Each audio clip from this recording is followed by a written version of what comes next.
السلام علیکم۔ امید کرتا ہوں تمام بخیر ہوں گے۔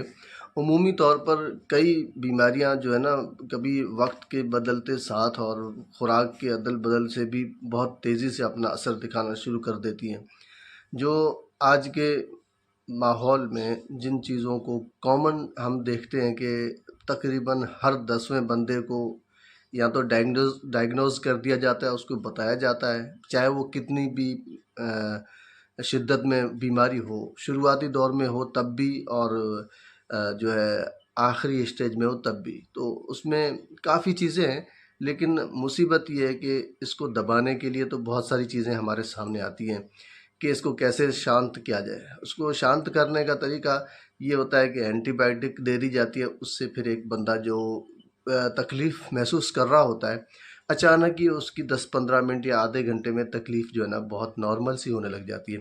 لیکن آپ کو پتہ ہے یہ نارملائز ہونا یہ آپ کے ایک اور الارم کی گھنٹی ہے، اور یہ آپ کے اوپر خطرہ مزید بڑھتا ہے۔ اس کی آپ کو عادت ہو جاتی ہے، اور اس عادت کے چلتے آپ بڑی مشکل کے اندر گھرتے جا رہے ہوتے ہیں، اور آپ ایک جو ہے ایسے چور کے ہاتھ لگ گئے ہوتے ہیں جو آپ کا کبھی پیچھا چھوڑنے والا ہوتا نہیں ہے۔ آپ کی جان بھی چوری کرتا ہے، آپ کا مال بھی چوری کرتا ہے، یہ ساری چیزیں آپ اپنی طرف کھینچ رہا ہوتا ہے۔ تو ان مافیاؤں سے اور جو اس طریقے کے کام کرتے ہیں، صرف دبانے کی چیزیں بتاتے ہیں اور مسلسل آپ کو کہتے ہیں کہ زندگی بھر آپ نے میڈیسن کھانی ہے، تو یہ آپ کے لیے بڑا خطرناک ہے، اور ان لوگوں کے لیے بڑی شرم کی بات ہے کہ جو اس طرح سے لوگوں کو گمراہ کرتے ہیں اور لوگوں کے ساتھ کی ان کی صحت کے ساتھ کھلواڑ کرتے ہیں۔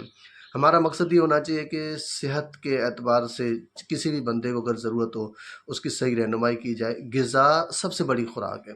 اب لوگوں کو ہوتا کیا ہے، جیسے میں آج بات کرنے والا ہوں یورک ایسڈ کے بارے میں۔ یورک ایسڈ کی تکلیفیں جو ہوتی ہیں وہ آپ سب جانتے ہیں کیا کیا ہوتا ہے، لیکن اس سے آگے مزید اور کیا تکلیفیں بڑھ سکتی ہیں، ہو سکتی ہیں، ان کے لیے ہم نے کیا تیاری کر رکھی ہے۔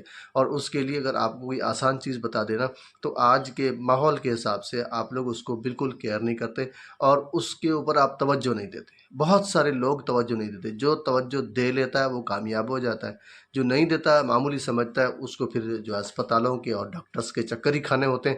ان کے لیے کوئی منع نہیں ہے، وہ بے شک سے اپنے مال کو خرچ کرتے رہیں جب تک ان کے پاس ہے، لیکن ہمارا کام یہ ہے کہ سیدھا راستہ آپ کو بتا دینا، سیدھی چیز آپ کے پاس پہنچ جائے تاکہ آپ کی صحت بحال ہو جائے۔ یہی ایک جو ہے مشن لے کر ہم اس پلیٹ فارم پر ہوتے ہیں۔ تو میں سب سے پہلے آپ کو چاہتا ہوں کہ نسخہ بتا دوں، اور اس کے بعد مزید تھوڑی باتیں اور ہم کر لیں گے۔ تو آپ نے کرنا یہ ہے کہ اجوائن، پودینہ اور اسی طریقے سے سونف، یہ 3 چیزیں ہیں۔ اجوائن دیسی لینی ہے، پودینہ لینا ہے، سونف لینا ہے۔ ان تمام کو آپ جو ہے مکس کر لیں، اور مکس کر کے ان تمام کا 1 چمچ آپ 2 کپ پانی میں پکائیں، اس کا قہوہ بنائیں۔ قہوہ بنانے کے بعد اس کو آپ صبح شام پئیں، اور خربوزہ بھی جو ہے یہ صبح شام کثرت سے آپ استعمال کرتے رہیں۔ خربوزہ یورک ایسڈ کو بہت جلدی ختم کرتا ہے۔ موسم کے اعتبار سے جس موسم میں خطرہ ہوتا ہے اس موسم میں جو ہے نا خربوزہ بڑا اچھا رول ادا کرتا ہے، اور آپ کا یورک ایسڈ ختم ہو جاتا ہے۔ تو ہم یاد رکھیے گا، قہوے میں شہد ضرور ڈالیں، شہد کے بغیر قہوہ ادھورا ہے۔ شکراً۔